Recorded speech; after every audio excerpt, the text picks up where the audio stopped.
What's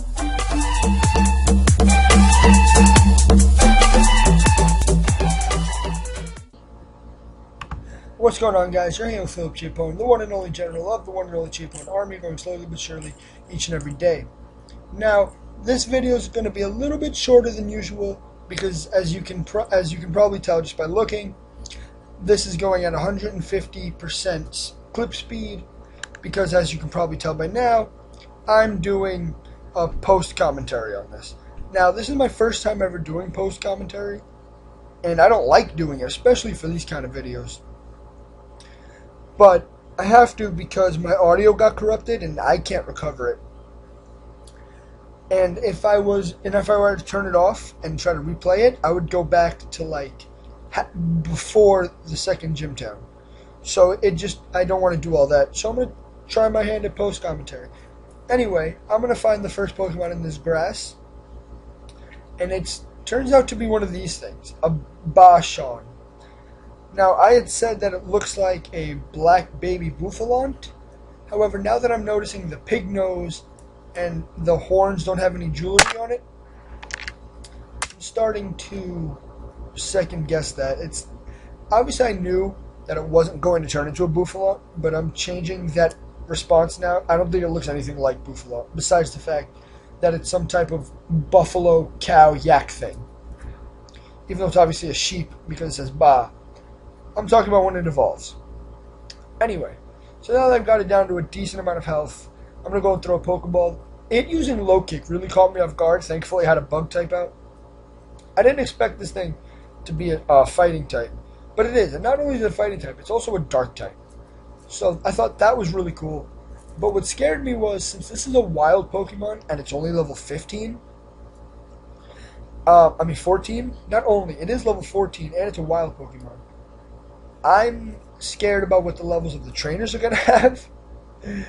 But anyway, there's a YouTuber who has promoted me lately on his Twitter, and this guy is super cool, and the fact that he thinks that I'm good enough to be promoted means a lot to me.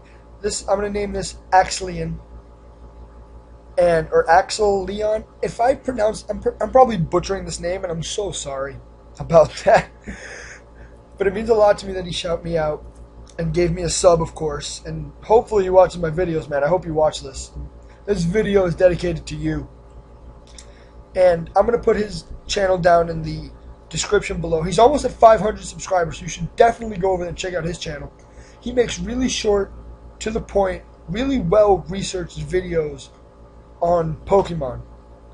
But he takes a certain Pokemon every episode and gives a summary of what they are, looks at their Pokedex entries, and then has a discussion about them. It's an awesome kind of channel. You should really go check out. It's really easy to binge watch his videos, which I've been doing. They're awesome.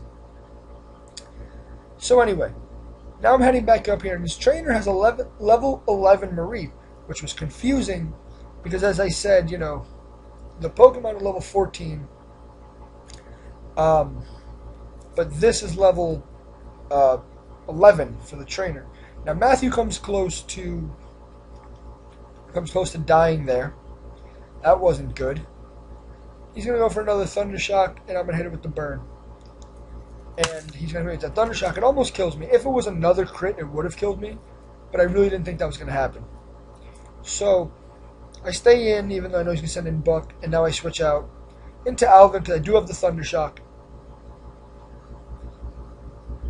And what was I going to say? Oh yeah, I had started to get into a topic here about how YouTubing is slowly changing from a hobby into... Oh, that's when that happened. So how it's slowly turning from a hobby into a passion. Now, the difference between hobby and passion is not how much you like something. No way. As soon as I started making videos, I liked it just as much as I do now, and I love it just as much as I do now. It's so much fun. It's entertaining. It's really, really awesome. The difference is, I think, time and work. The difference between a hobby and a passion is how much time and work you put into it. Now that I'm coming up on the 6-month mark of making YouTube videos, oh yeah, and I noticed this guy has now level 14 Pokemon, so the levels on this route are very sporadic. Anyway, as I was saying, I'm starting to become more consistent with my videos. I'm putting more work into my videos. I'm getting a new webcam, getting a new microphone. I got the system recorder, so I think on Saturday, I'm going to upload, no, not Saturday, on Tuesday, I'm going to upload a video that I recorded on my Xbox. It's coming together for me, and I'm starting to put my all into these videos, and it gives me a sense of fulfillment that I haven't gotten in a long time. And what I have to do is thank all of you again for everything you've done for me, because I wouldn't be here if it wasn't for you guys. And there are certain people who I have to shout out, who I'm going to shout out by name. And these people have done a lot for me. As I just said before, Axlium. This guy, man, I hope we can be friends. I hope we can chat, we can talk all the time. Collab on videos. Thanks a lot for shouting me out. You guys should really go check out his channel. But there's also 2 others who have done the same, if not more, for me than that. One of them is Buck, who I've named my Outen after. Man, Buck has been probably the biggest supporter of me and my channel. And I don't even know the guy in person. That's absolutely ridiculous. Buck shouts me out on Twitter, adds me to his Snap Block, which is a whole Nuzlocke he does on Snapchat. That's awesome. And it's, oh my god. It's crazy. It's really crazy. And I have to say thank you for everything, man. What you've done for me, I can never repay. For now. When I start making money off of YouTube, then we'll talk. And then Josh is another one. Josh has been a supporter in a different kind of way. Josh has been more of a friend than a supporter. Because yeah, he watches my videos, he likes my videos. But, you know, he comments on every video. And we talk. And that is a different kind of thing. It's not better or worse than what the other 2 I named were doing. It's different. Josh is a cool guy. Ah, man, these guys. 2 other people I got to give shout-outs to. My 2 cousins. Matthew, who if you've looked at the comments of almost any one of my videos, you'll see his name. And Antonio, also known as Dark Nightmare.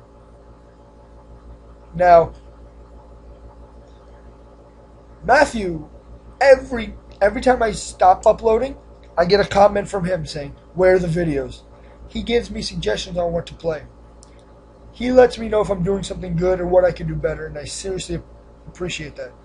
My older cousin Antonio, he actually watches my videos less, but what he does, he watches my videos all the way through and then talks to me about them in depth in person.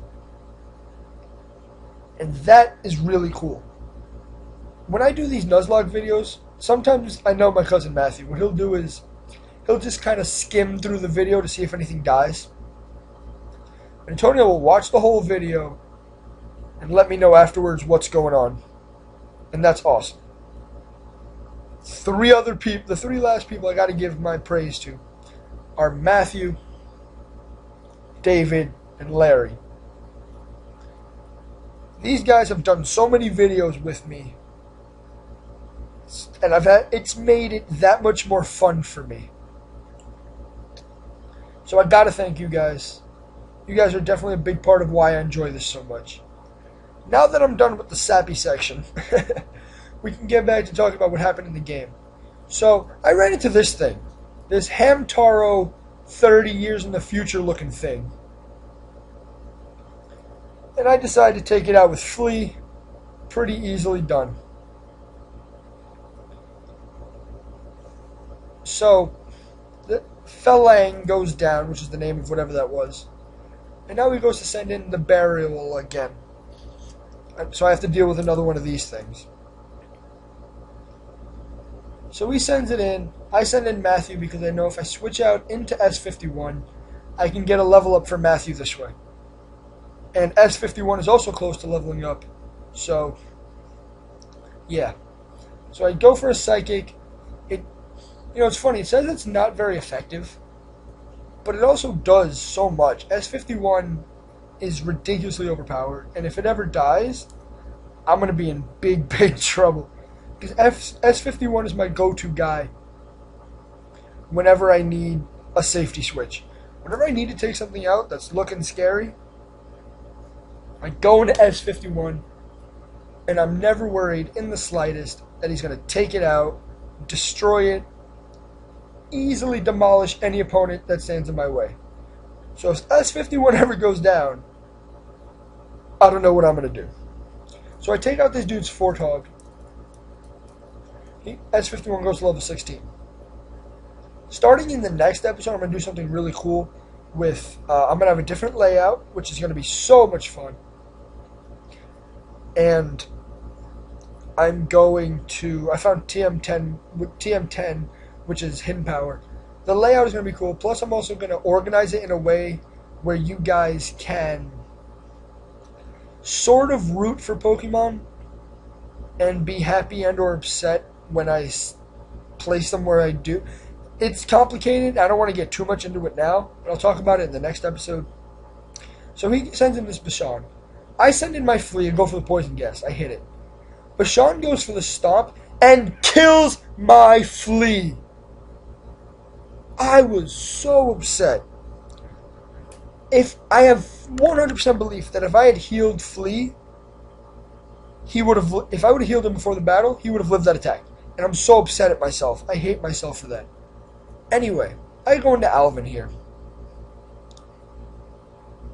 And I feel like, you know what? Alvin's actually not the best Pokemon. I'm going to Josh. Now, you saw that Flea is dead. Like, the game made sure he's dead. He goes for a Stomp. It does nothing. I knew that. That's why I went into Josh. I go for the Leech Seed because that's the best move I can make. Get some health back every turn. He goes for Low Kick. I forgot he was a fighting type. Goes for a Stab Low Kick and almost takes out Josh. If he would have taken out Josh there, I would have cried. At that point in time, my heart was beating so hard. Like, I was hyperventilating. Oh man, it was bad. That shit was scary. And there is our first death of this Nuzlocke. And I hate that it had to be Flea, man. Flea was so cool. Such a good guy. I really miss Flea. And I wish I would have got him up 3 more levels so we could have got to that cool, big-headed dragon-looking thing that the gym leader had. But anyway, he has this Mankey. I'm going to use S51. I'm going to heal up just in case one Psychic doesn't take it out and he crits me. I'm going to, just for safety reasons. He goes for Focus Energy. I'm not too worried because 2 Psychics will take it out. But it turns out 1 Psychic will take it out because I forgot how non-defensive Mankeys are. So Alvin goes to level 14. We defeated Black Belt William. I was so upset about Flea. But then this happens.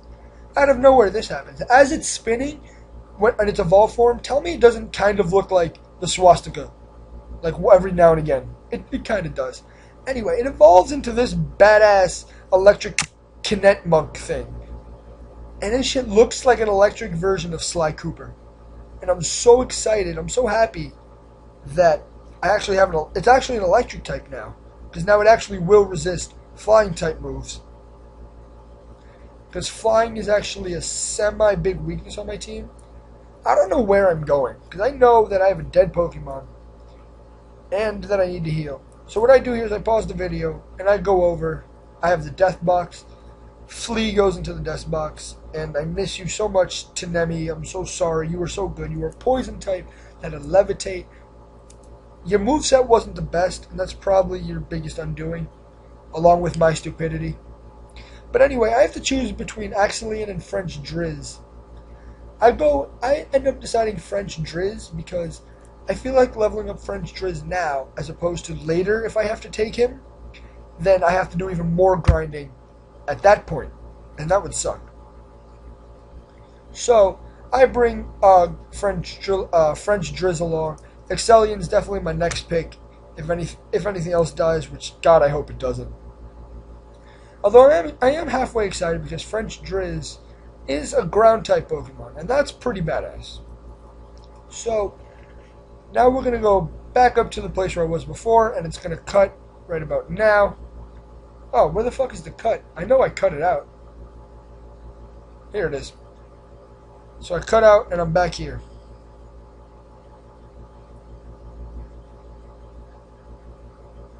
So we're up to this kid now. This kid talks about his shorts again, which is awesome.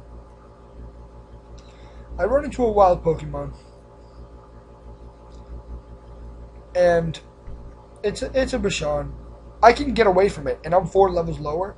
That right there gives me a lot of promise about Grozard. Anyway, sorry for bumping into you like that. I was in a hurry at the Pokemon Center because some Pokemon attacked me in Comet Cave. If you want to pass through it, it's better you find someone to go with you. Well, good luck. So this kid tells us that the cave that we have to go through is pretty hard. And that's awesome because I'm looking for a little bit more of a challenge. I don't know why I'm saying this considering my flea just died. But anyway. So he goes for Mareep, which is awesome because this is a ground type. And I go for a Bulldoze. And I hit it, and it... Oh man, I am so excited to use French Driz. That name is a mouthful though. I can't believe I called it French Driz. Oh man.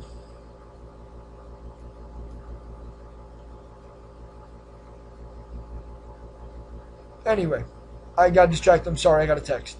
So he's going to send in this Bashan. And I'm not really looking to deal with this thing since the last time I fought one, it kind of killed my flea. But I'm really looking forward to using French Driz. I think it's going to be a great member of this team. And I think now that I have a ground type, I can actually hit fire types. Which I haven't seen a lot of them so far.